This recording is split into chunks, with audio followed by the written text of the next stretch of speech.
What's up, guys? Welcome back to another episode of Chatting with the Cholo, where you guys will continue to be the audience, and I'll continue to be your always heavily tattooed host, the Cholo. How is everybody doing? Hope you guys are all well.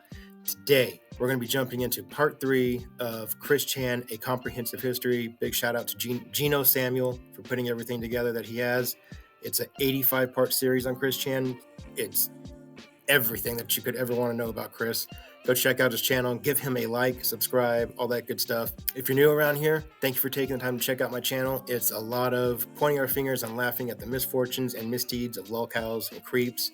They are the dregs of society. They tend to have heinous crimes or attempted heinous crimes in their jacket, so don't ever feel bad about pointing your finger and laughing at a lolcow. That's what they're for. If you're one of the ones that have been around for a hot minute now, one of my OGs, you guys already know how I feel about each and every one of you. You guys already know how much I appreciate each and every one of you. Let's go ahead and put a cut here in just a second, get this video started. I'll see you guys right after the cut. Boys, girls, dudes of all teenagers, welcome to part 3 of Chris Chan, A Comprehensive History. Shout out to Gino Samuel 2.1. Go check out that channel. Give him a like, subscribe. Show him some love, though, for all the effort and work that he put into this project, because it's fucking amazing. And let's jump into it.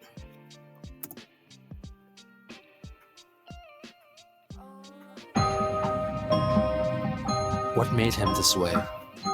Don't know. What is the attraction? What keeps us fascinated? This is the story of Chris Chan.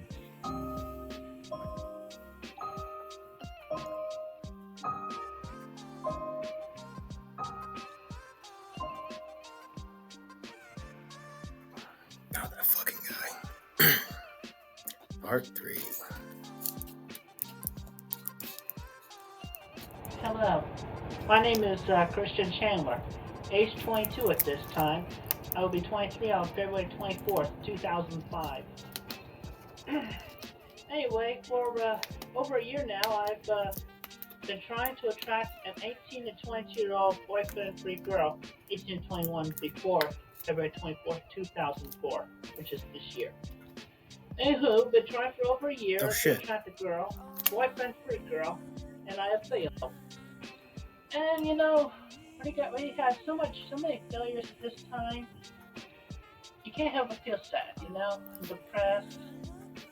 And here it is about Christmas time. And well, all I want for Christmas is a boyfriend-free girl. Chris prepares for Christmas 2004 by singing 2 of his songs for the camera. He performs So Need a Cute Girl. Tell me why I so need a cute girl my age. Followed by All I Want for Christmas is a Pretty Girlfriend. All I want for Christmas is a girlfriend. Oh, she has Jesus to be Christ. 18 to 22. Well, at this time of year, all I can say right now is that I hope Santa will comply with my request and bring me a pretty girlfriend. Of course you do. And so, happy holidays from me, Christian Chandler. By the way, you can call me Chris in public. And thank you. What Christian the whipped fuck? his camera out for Christmas Day too, and documented the state of the house at that time. 'Twas Oh. Christmas Day, and all through the house, the creatures that were stirring were my family and me and our 2 cats. And we wander upon our wondrous Christmas tree with a star that was made so delicately. The star on top of the tree is in fact Sonichu. Chris reveals that his dreams were dashed that day. And a Christmas present that was supposed to be for the girlfriend that Santa brought, but unfortunately, she didn't show. Chris Lucky introduces her. his audience to his parents. And now we wander in on my family. That is so weird that Chris genuinely expected a human being to be under his Christmas tree on Christmas morning. It just shows how childish and juvenile his thinking is. I mean, Chris is crazy, but... Say hello, Father. Yeah, Make a nice Yeah. Christmas movie. I see you're wasting your chip. Well, I'm gonna play on to VHS anyway. All right. A smaller Christmas tree down here. and our mothers sleep here in a dark area. Would you care to Snorlax. share a Merry Christmas with the world, Father? The tour puts a spotlight on the extent of the hoarding situation in the house, as Chris visibly has trouble navigating through the hoard. Care to say something? Why does he call his parents mother and father? That's fucking weird. Like, I can remember in my teenage years when my girlfriends, when they would be mad at their mothers, they would call their moms mother. They'd be like, okay, mother. It's like, God, you guys are cunts. I mean, buttholes is what I meant to say, not a see you next Tuesday. To the entire world? Yep. More Christmas. After the tour, Chris documents the gift exchange, revealing the interpersonal dynamics of the family. That backwoods West Virginia, South Carolina accent is real strong in that household. Like, fuck. Yeah, it's recording. So here we are around the Christmas tree. We're gonna open presents. Right. Chris presents Bob with a card. I did. Supposed to read it? Yes, read it. Am I supposed to read it out loud? Yeah. Read see. to Mom. I want to thank you all for your support and love throughout my fantastic love quest. Ooh. Love And Quest. If Santa doesn't bring me one, no Chris, no Thomas. Like I asked him, then I'm going to need some support finding a fourth fence free. It'll come, Christian. Hope you all like my present. Okay. You can just see the disappointment and sadness in Bob. He's just so bummed out that his son is Chris.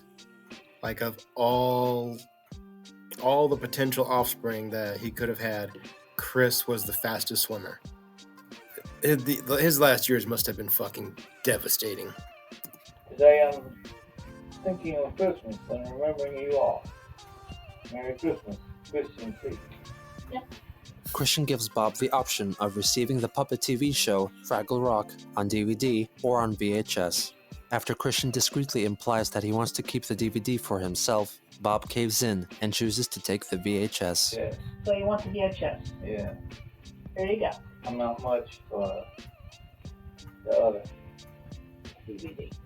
Why do we have it on both? I gave him a choice, remember? You remember he originally wanted DVD? It's Fraggle Rock, Father. That's what's on there. I see. Everything Cool. that's on the DVD is on that VHS. VHS works better than my system. Chris presents Barbara with a Lego set. No boring stuff. He gives her a plush doll of the Japanese character Hamtaro. I got you, Hamtaro. That's cute. Cool, Yeah. Chris. He bought them presents that he wants. He bought his, at this time, what, a 60-something-year-old mother fucking Legos? He bought his 60-something-year-old mother Legos, and Bob got Fraggle Rock on VHS. This was at the time when DVDs were huge. I mean, nobody's buying VHS anymore at this particular time in history. I can remember being, around this time I would have been like 15, 17, something like that. And all we watched at my house were DVDs. There was no VHS. So why the fuck did Chris buy him a VHS tape? Because he's selfish and he wanted the DVD for himself. So Bob gets the shitty VHS. Cool present, Chris. Way to think about other people, dickhead. It's a Hamtaro. You got Widow Hamster. Widow hamster. Ugh, I hate that shit. Widow Hamster. The family discuss the possibility of a surprise visit from Sarah. Oh, that's my present for Sarah. Because, you know, she might come over. Well, she did last year, remember? Chris attempts at an embrace with his mother, but ends up hurting her instead. Here, oops, I'm sorry. Don't break my head. I'm sorry. He does it again. 2 boxes together here. I'm sorry. Chris gives Barb another present. A snow globe with him in it. No glow. With me in it. Merry Christmas, Robert. It's also got Sanchu in it. Look. Of course it You does. know, one side, Sachi on the other. That's cool. I got it over at Walmart Cool. with the snow globe. How about that? Cool. Yeah, that's neat. Merry Christmas. Yep, Merry Christmas. Now we'll go back downstairs what you want. Snappy New Year. Yeah. Snappy New Year, huh? Not only counts. After the gift unwrapping, Christian went back to his room to record a video recapping the events. Well, now this ends our family Christmas of 2004. I did get some nice gifts, but it does not compare to having a boyfriend-free girl that I can make it to a girlfriend. Oh my god. But unfortunately, I was hoping for her to come, but she didn't. My lifelong friend, Sarah Hammer. You know, she had not been Size. paired up with that jerk Wes Isley. I could have it, but seriously though, I wish she was here so that I could talk to her and so she could help me in my quest to get a boyfriend-free 18 to 22-year-old girl. 1823 as of February 24th, 2005. Well, anyway, that pretty much sums up my Christmas season for this year. So, as they say in showbiz, goodbye, folks. As he entered 2005, Christian continued his tried and true tradition of pacing around the mall, hoping to attract a boyfriend-free girl.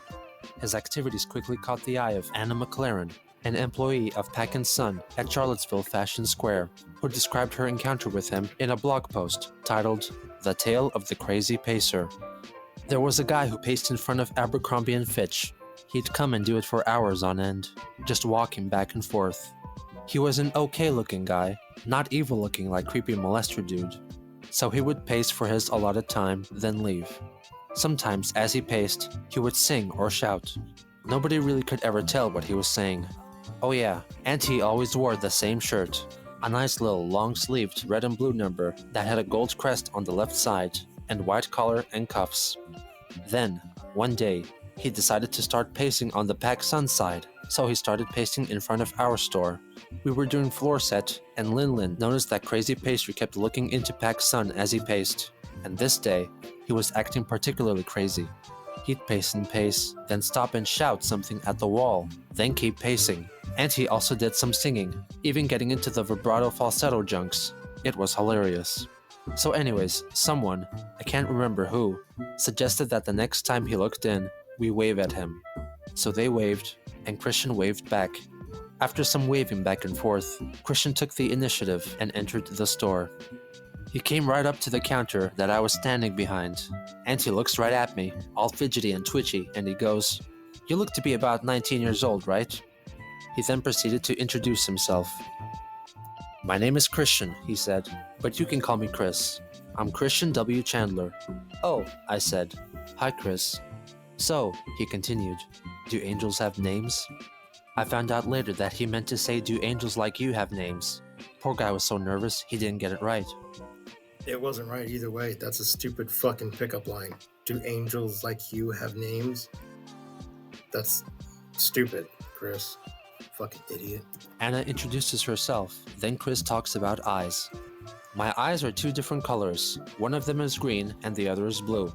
That's because I had pink eye a while back and one of them stayed that way.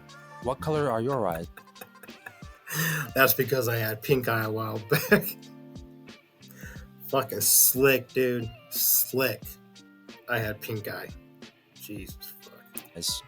I was pretty grossed out by the pink eye story, but I told him anyway. Sometimes blue, sometimes green, and usually gray. "Oh, that's neat. It's funny how that happens, isn't it?" "Yeah," I said. He attempts to ask her out, but Anna declines. He eventually settles on the internet as a forum for future communication between them. Christian came back and handed me a card with a crudely drawn Sonic the Hedgehog and some other yellow Sonic-looking creature on it, along with Christian's name, email address, and website. It was a Cool. homemade business card. "That's my email address, and you can just email me sometime, okay?" "Okay," I said, not intending to email him at all. Homemade business cards. Dude, are you fucking 8? Little did either of them know, but this was the start of a friendship. But for the time being, Chris's contact with Anna was sparse.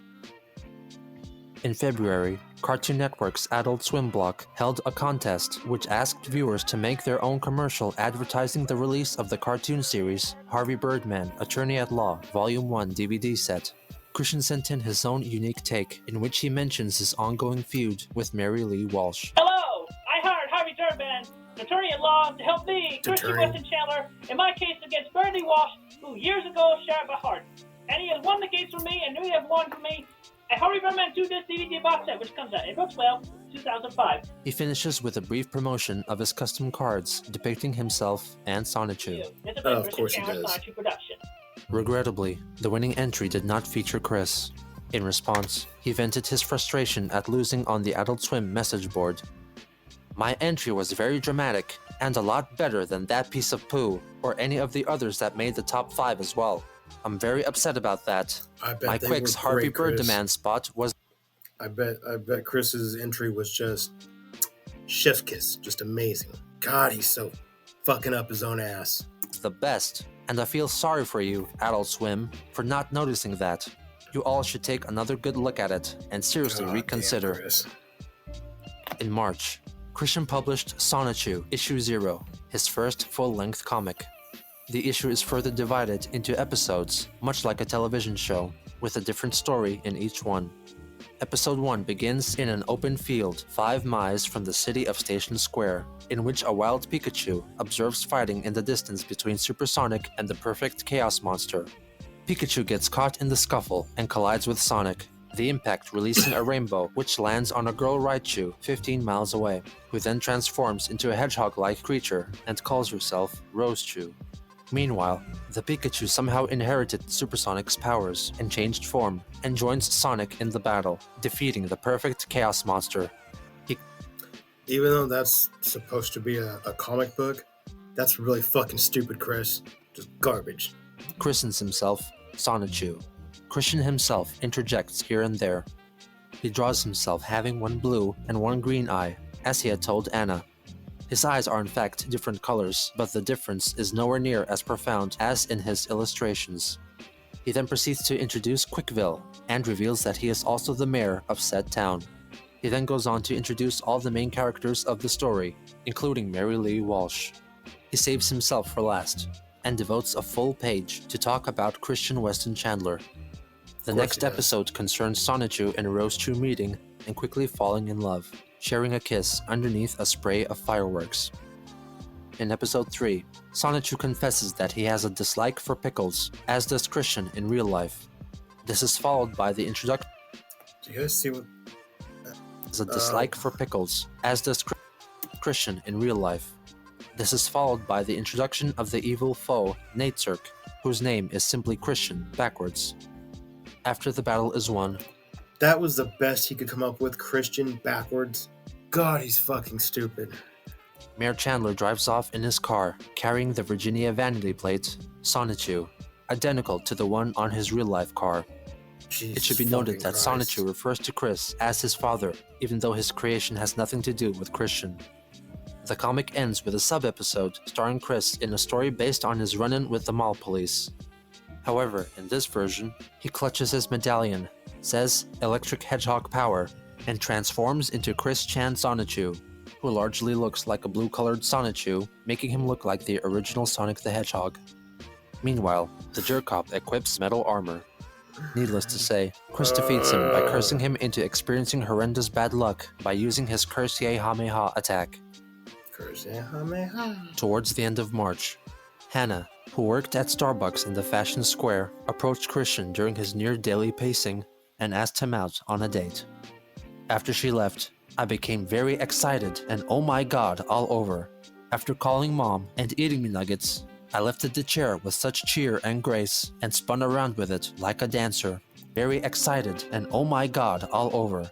After calling mom and eating his nuggies, he is barely fucking literate. He has a tenuous grasp at best on the English language. calling mom and eating me nuggets, I lifted the chair with such cheer and grace and spun around with it like a dancer. Then I put it back where it was. I felt that my love quest had finally come to an end. and I so elated that my shattered heart had a full, fast recovery. That's I went to stupid. Starbucks, and we talked about basic things. I showed her my Sonichu scrapbook. She was very impressed. I bet. gave her my email and both my phone numbers on a Sonichu site card, and she gave me her email address. I was very attentive as I took notes about her and maintained eye contact. As I left her, I gave her a double-take flirt. That was the rise, now here comes the fall. As I was Double-take sitting flirt? at my spot, thinking about future steps for later dates, Anna and Dana told me they went to talk to Hannah. She told them that she was setting me up in a prank. Wait. What were those characters' names? Anna and Dana Anna, Dana, and Hannah. I mean, I know it's probably Anna, Dana, and Hannah, but Anna, Hannah, Dana. told me they went to talk to Hannah. She told them that she was setting me up in a prank. I could not believe it, so I found and asked Hannah. Sadly, it was true. Then in major shock, my heart shattered again by 85%, and I let out a big no. His outburst of negation resulted in Chris getting banned from the mall again. He devoted the second sub-episode to this misadventure. Not long after, he completed his second Sonichu comic, Sonichu Issue 1. Pokemon's Giovanni teams up with Sonic villain Dr. Robotnik to create their own Sonichu in order to defeat the real thing. Unfortunately, a blunder causes Sonichu's DNA sample to get corrupted with cherry cola, producing an imperfect replica of our hero, called Black Sonichu. Also, The fucking can of cherry cola. Best name you could come up with was Black Sonichu. You have Sonichu, Rosechu, and Black Sonichu. known as Blotchu. Blotchu captures Rosechu, so Sonichu and Sonic team up to rescue her. After combating Blotchu and the new Metal Sonichu, they eventually save Rosechu. The style of the comic became more text-heavy, with some conversations so convoluted that Chris numbered the lines in the order that they should be read. Oh my god, that's fucking stupid. Conversations so convoluted that Chris numbered the lines in the order that they should be read. The following month, Chris's review for Sprung, a dating simulation game for Nintendo DS, was published in Nintendo Power. I originally bought the game because I needed some lessons on what to say to or do for a girl.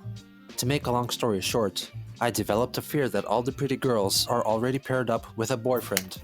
I've dubbed this social phobia noiophobia, after the Spanish word for boyfriend. Anyway, before Sprung, I was afraid to approach most women. FYI, I am 22 years old. I tried to silently attract a boyfriend-free girl, mostly with signs, for over 1 year and 4 With months. signs. Then Sprung provided me with general things to say and do, so I felt more confident. When I tried my newfound expressions from the dating simulator, I forgot my fear of the infinitely high boyfriend factor, and I met a couple of lady friends with whom I feel more comfortable. So thank you Nintendo and Ubisoft for the dating advice that this frustrated virgin needed. Christian C.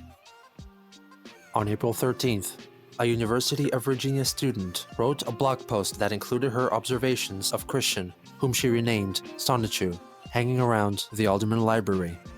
So Sonichu returned to Alderman today. I'm not sure what to make of him. He sits in his chair and draws his Sonichu comics. Harmless, I ask me. Yet I feel like he knows he's different. He knows that the world rushing in front of him is not his own, surrounded by the brightest students in America, whatever that means. He sits in his chair and draws. 23 years old. I'm not sure he even graduated high school. In front of him, text of Plato, Faulkner, God, and Kleist's swirl. Does he have the capacity to understand these works? Whether he can or not, I am not sure. But there is something in his eyes that realizes that there is a level of understanding and thought that he is unable to partake in. As he slumps lower and lower in his chair, with each student he eyes reading or holding a book, he falls into himself, into the markers and colors on the page in front of him. He seems intelligent enough to understand that he does not understand, and that is the hardest part of all. Fuck, that was a bar right there. And deeply profound. That captures Chris. That is Chris. In early May, Chris released Sonichu Issue 2. This marks a turning point in the comic as the story begins to focus on Christian rather than Sonichu. Episode 7 concerns the Antuant Prophecy. When Sonic explains the mysterious prophecy to Christian, Chris reaffirms that he is the creator and father of Sonichu. They enter the Destiny Cave and unknowingly release an ancient evil power. Chris also meets an ancient leader of the Cherokee clan, who reveals that Chris is his reincarnation. He is told that he has to unleash ancient powers to defeat the evil by using his Sonichu medallion to transform into Chris Chan Sonichu. The story ends in a cliffhanger, with Sarah Hammer and Wes Isley getting possessed by mysterious forces. Between episodes 7 and 8, Chris inserts an advertisement for Axe body spray, in which, That's ignorant of the stupid. societal norms of hygiene, unknowingly confesses that he believes that bathing makes people smell exceptionally nice, to the point that people would compliment you, and that using Axe body spray is just as effective as bathing.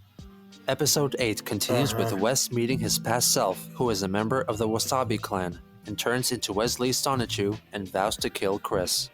Sarah also sees a vision and meets the queen of the Cherokee clan and transforms into Sarama Rosechu. Meanwhile, Chris Chan Sonichu accidentally transforms back into his human self, leaving him vulnerable to attack from Wesley Sonichu, who turns himself into a ball and goes for a flying attack, prompting this exchange from the protagonists. What the? Sonichu, run! You don't have to tell me twice, but during the Stone Age. Chris figures out that his attacker is Wes Isley and confesses how jealous he is of him for being with Sarah, who is eavesdropping nearby. Wesley reveals that he only wants to steal the Cherokean crown. Chris changes into Chris Chan and fights Wesley Sonichu, who eventually knocks Chris out and steals the crown, which inexplicably just came into being. Before Wesley can finish him off, Sarama intervenes and fires a lightning bolt arrow at Wesley, pinning him to an unsacred tree. In the final episode, Sarah breaks up with Wes, who cries out no while shrugging. They learn that Quickville, which is a vibrant community with happy people, cool chicks, business, and a frustrated male, is under attack from a giant stone golem, which is under the control of Mary Lee Walsh and a mysterious talking Oh orb. my god. So Chris Chan, Sarama, and Wesley fly over there to fight them. The orb reveals itself as the ancient evil and announces that he is Count Graduan, who is a personification symbolizing the pain and sadness of Christian graduating from high school. The three heroes beat them off for a little while, but Walsh and Graduan escape, vowing to fight another day. In the epilogue, Wait, wasn't that like orange-brown Sonichu there? Wasn't that the one that Sonichu just had a fight with? Did I miss something there? Are they buddies now? Christian and Sarah chat on the couch, and unfortunately for Chris, Uh-oh. she reveals that she has found herself another boyfriend named William, and thanks Chris for being a great friend. Christian dedicates an entire page to Sarah Hammer, his lifelong friend, and offers some highlights of their time together. Currently, I don't get to see he as much as I did, because she found herself a boyfriend while I was in Richmond. But I often wonder how she is, and if she is happy with him. I share my troubles with her in my illustrations, letters, and over the phone. I always appreciate the little Illustrations, moments Jesus I Christ. have with her. The Really thinks highly of himself. Like fucking illustrations. final page is a call to action for all Sonichu fans, in which Chris expresses his wish to have Sonichu produced into a bona fide franchise by Nintendo America. Oh The shit. comic concludes with Sub-Episode 3, which is a dramatic reimagining of Chris's conflict with Mary Lee Walsh, who is the head of the private villa of corrupted citizens, the base of operations for the villains in the Sonichu universe, the name of which is derived from the acronym of Piedmont Virginia Community College. With Sonichu Issue 2, Christian comes closer to blurring the line between real life and his comic book world, creating his own reality. In Sonichu's News Dash Issue 9, Chris announced that he will attend the Anime Mid-Atlantic Convention in Richmond, Virginia on all 3 days. Since he has put himself shit. into Sonichu's world, he will cosplay as himself. Talk about self-respect, huh? Also, he will be watching some of the good anime, getting some souvenirs, participating in some of the events, and just having the good time. Also, he will have some printed copies of Sonichu Premiere Issue 0 on hand. But if you want a collectible copy, you will have to find him and ask for one. He stayed 2 nights alone in a hotel room, and during the convention, he handed out copies of Sonichu Issue 0. Damn, he's got. Look at all those cables. 2 cases of Pepsi. Let's go back and look.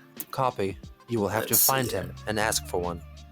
He stayed 2 nights alone in a hotel room, and during the Okay, so those are what, 12 pack? 1, 2, 3, 6, 9, 12. Okay, so still though, 24 Pepsis for 2 nights? Fuck. I would think 24 Pepsis would last him like a month.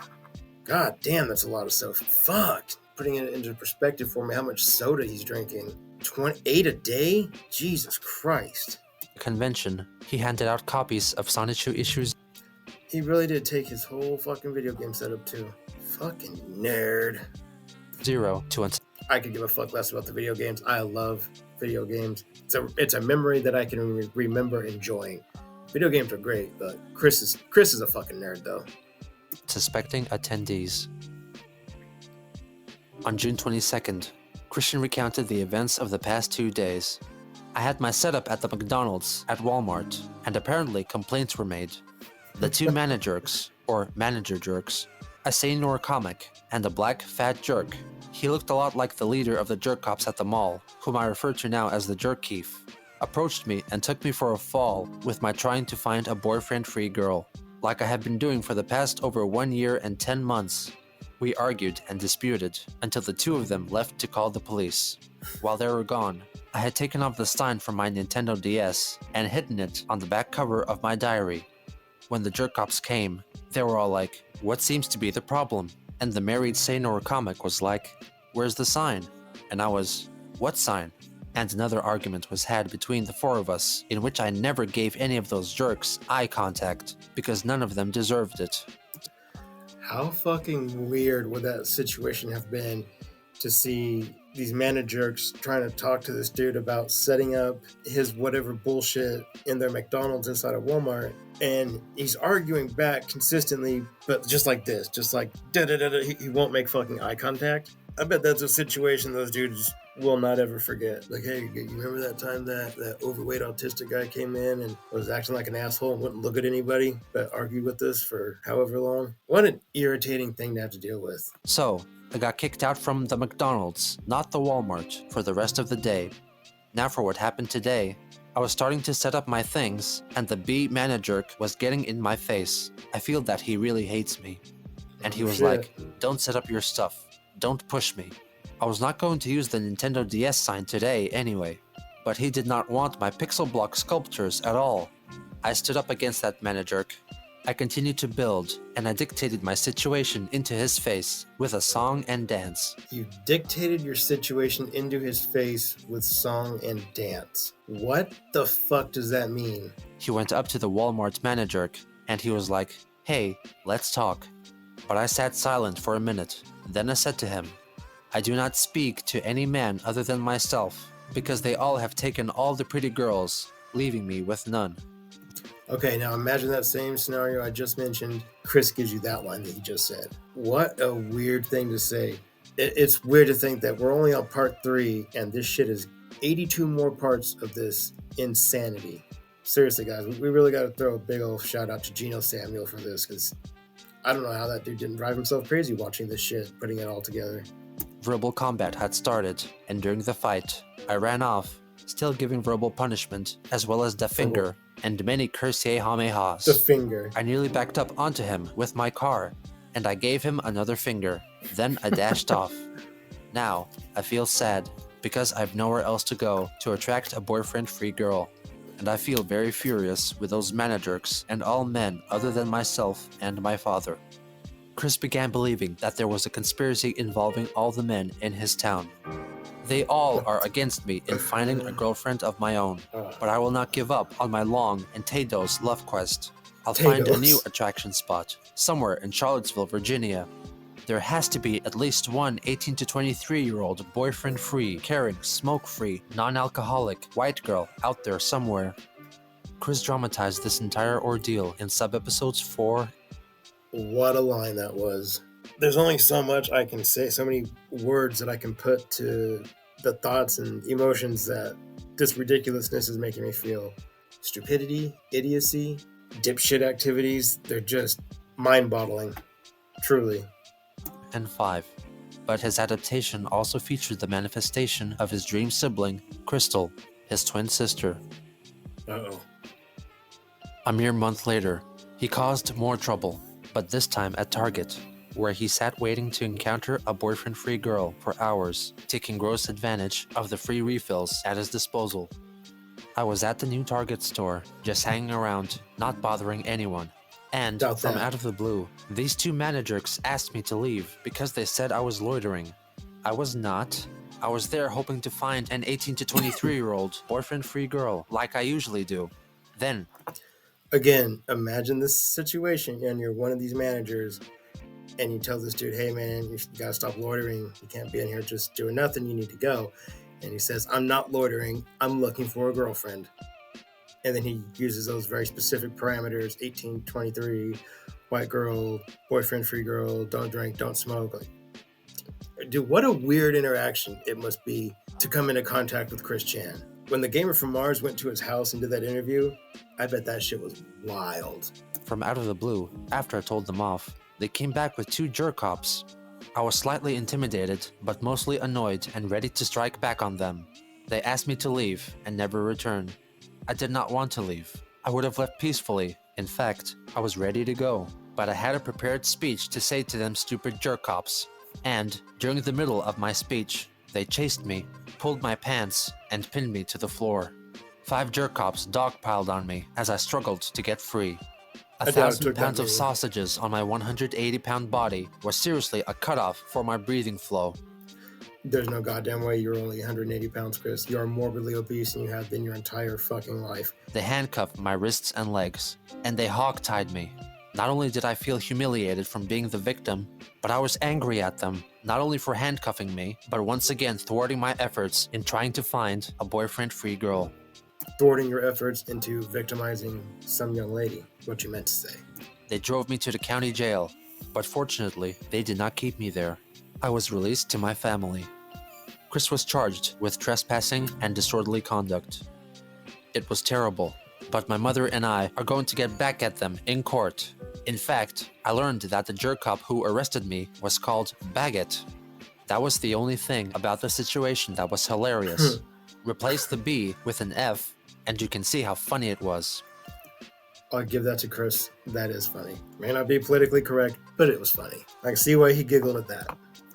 However, after attending 2 court hearings, the charges were dropped. This event was recreated in Sonichu sub-episodes 7 and 8, but in Chris's reality, he endured much greater torment and came out victorious in the end. Less than a week later, Chris had another run-in with the law. This time, a minor fender bender when he rear-ended the car in front of him. He was fined $30 and also paid $56 in court costs. In August, Christian returned to PVCC after the end of his 1-year suspension. It was around this time that Anna announced that she was moving to Utah. Her announcement also somewhat coincided with her 20th birthday, so Christian and her friends organized a birthday/farewell party for her, with Chris claiming that he picked out and bought the cake himself. What was he trying For to her. do there? So Christian and her friends organized a birthday/ Is he like trying to bump elbows with her? Is he wearing a calculator watch? He is. Look at those glasses, dude.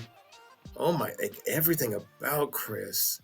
His haircut. Well, I mean, look at the dude next to him. Look at that hat.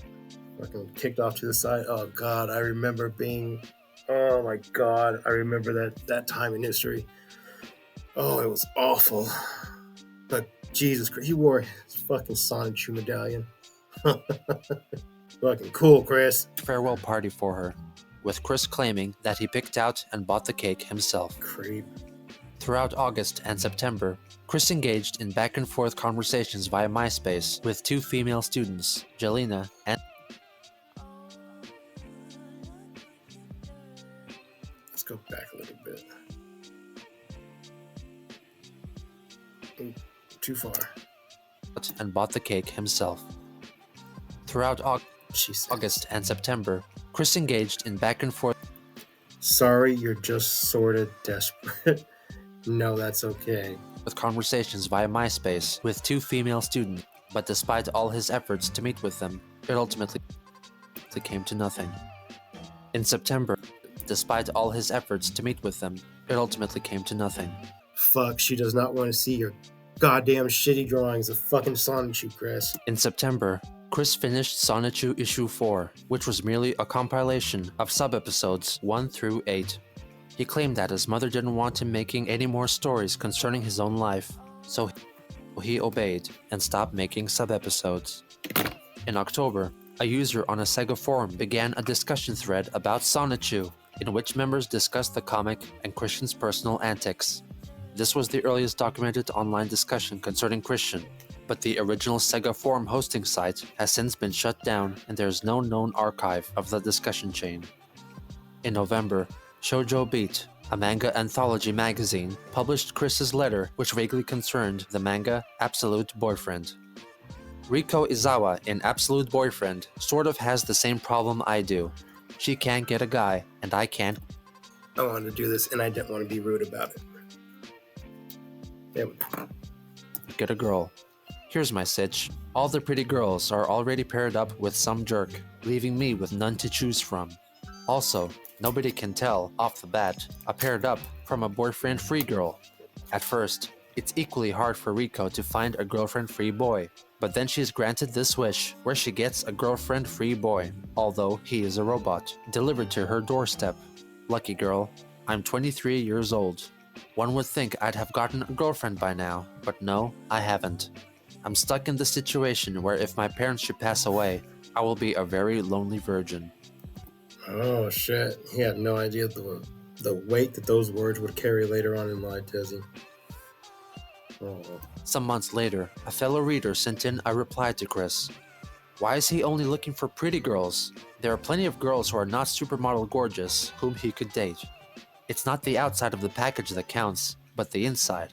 A girl can be pretty on the outside, but might be mean or self-centered or have other problems, whereas another girl can be plain or even ugly on the outside, but quite a beautiful, kind, intelligent person on the inside. If more guys would think about what qualities they look for in a girl and make sure those qualities don't just focus on her outer appearance, they might just find a girl to go out with. Otherwise, many girls will think, why bother? He'll just leave me for the next pretty girl he sees. Megan agreed with her sentiment. Chris's advances towards Megan intensified, as is documented in their emails. She declined giving out her phone number, and later in the same email, also declined his invitation to go out to a restaurant. In an email from December, she stated that she did not appreciate Christian trying to kiss her, and admitted that she is not interested in a relationship, but insisted they can remain as friends. She also confessed to accidentally discovering that he bought Megan a Nintendo DS, even though she had recently just gotten one herself. Damn. Through Megan, Chris was introduced to My Little Pony and Sailor Moon, with Megan providing him with some of her own fan art.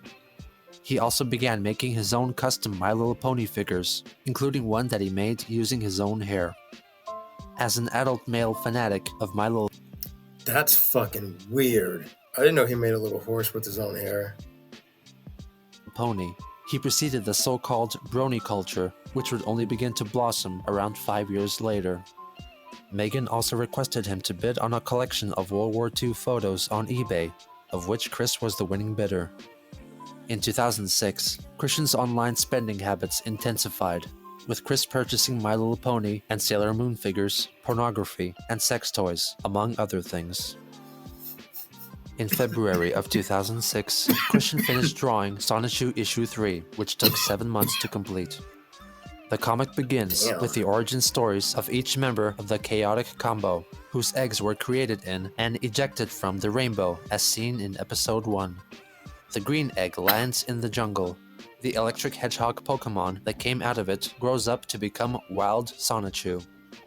The blue egg lands in the ocean and is rescued by the Pokemon Swampert, which takes it to the beach just in time for it to hatch and become Bubbles Rosechew. The white egg lands in front of a church, and out of it hatches Angelica Rosechew, who is raised by nuns. Mystifyingly, after she evolves into her final form overnight, All these chews have really stupid fucking names.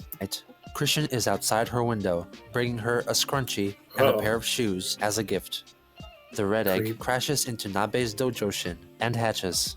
For some reason, Nabe is compelled to rip off the Sunny's tail, causing him to instantly evolve into Punchy Sonichu. The purple egg hatches in a cave, Punchy and the purple Sonichu. Sunny starts to telepathically communicate with the Pokemon Mewtwo, who decides to mentor it.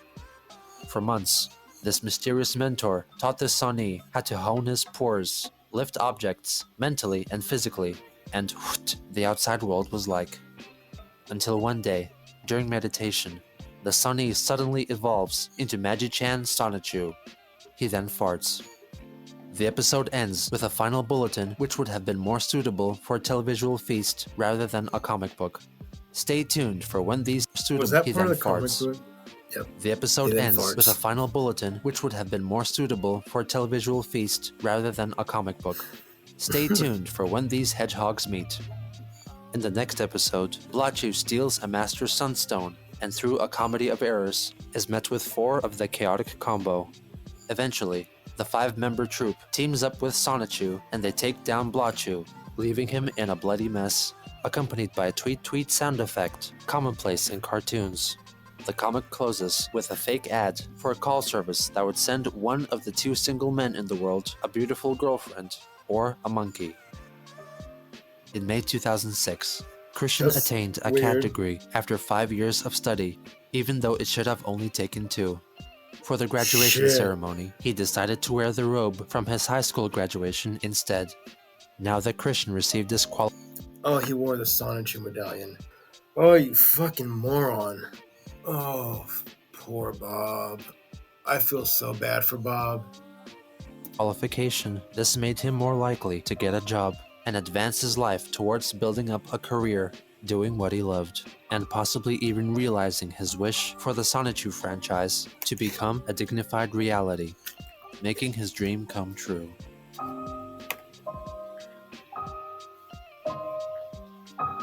What a creep.